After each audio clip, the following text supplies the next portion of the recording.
নমস্কার সবাইকে। আজ মটর মাশরুমের রেসিপি শেয়ার করছি, যেটা রুটি, লুচি, পরোটা সবার সাথেই খাওয়া যাবে ডিনারে। এখন তাজা মটর পাওয়া যাচ্ছে শীতকালে, এই তাজা মটর দিয়ে খুব ভালো লাগে রেসিপিটা। আমি এখানে মাশরুম নিয়েছি, মটর নিয়েছি, পেঁয়াজ কুচি, টমেটো কুচি আর আদা রসুন বাটা। এবার আমি মাশরুম ধুয়ে নেব। গরম জল নিয়েছি, গরম জল দিয়ে ভালো করে ধুয়ে নেব। আর আগে এটা আমি ঠান্ডা জলে ধুয়ে রেখেছিলাম।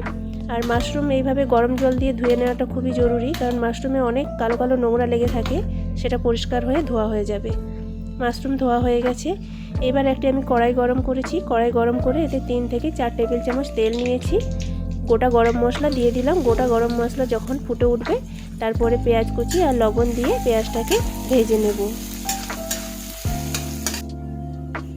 পেঁয়াজ ভাজা হয়ে গেছে। এবার দিচ্ছি টমেটো কুচি। টমেটোটাও এইভাবে নাড়াচাড়া করব, আর টমেটোটাও একটু গলা গলা হয়ে যাবে। তারপরে আমি আদা রসুন বাটা যেটা বেটে রেখেছিলাম ওটা দিচ্ছি। ওটাও আদা রসুন বাটা টমেটো আর পেঁয়াজের সাথে মিশিয়ে নেব, কষাতে থাকবো।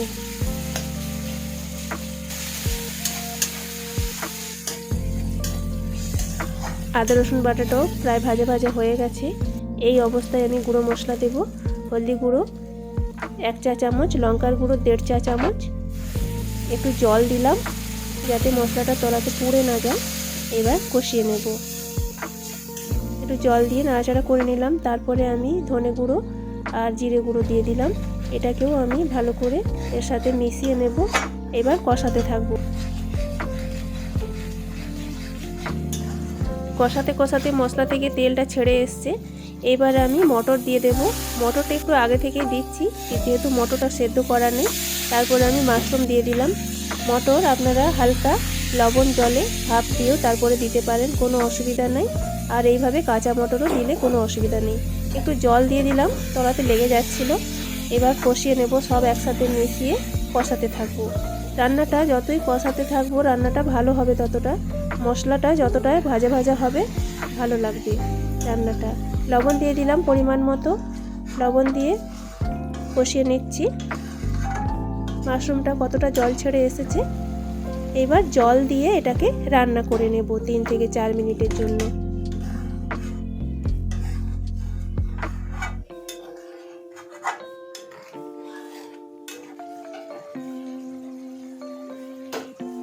এইবার গ্যাসের ফ্লেমটা বন্ধ করে একটু নাড়াচাড়া করে নেব। আর একটু হাওয়া লাগলেই এই কারিটা আর একটু ঘন হয়ে যাবে। আমি এইভাবে রেখেছি। আপনাদের পছন্দ মতো আপনারা শুকিয়ে নিতে পারবেন বা কারি রেখে দিতে পারবেন। আর আমি বাড়িতে দুধের সর তুলে রেখেছিলাম, ওটা ফেটিয়ে নিয়েছি, ওটা দিয়ে দিচ্ছি ওপর দিয়ে। আমি এখানে দুধের সর ব্যবহার করেছি, টেস্টটা আরও ভালো হয়। আর এটা যদি না দিতে চান না দিতে পারেন, কোনো অসুবিধা নেই। এইবার আমি একটি পাত্রে সাজিয়ে নিচ্ছি। ভিডিওটি ভালো লাগলে লাইক কমেন্ট শেয়ার করবেন। আর চ্যানেলে নতুন কেউ হলে সাবস্ক্রাইব করে পাশে থাকবেন। পাশে থাকা বেল আইকন প্রেস করে দেবেন, যাতে নতুন ভিডিও নোটিফিকেশান আপনাদের কাছে পৌঁছে যায়।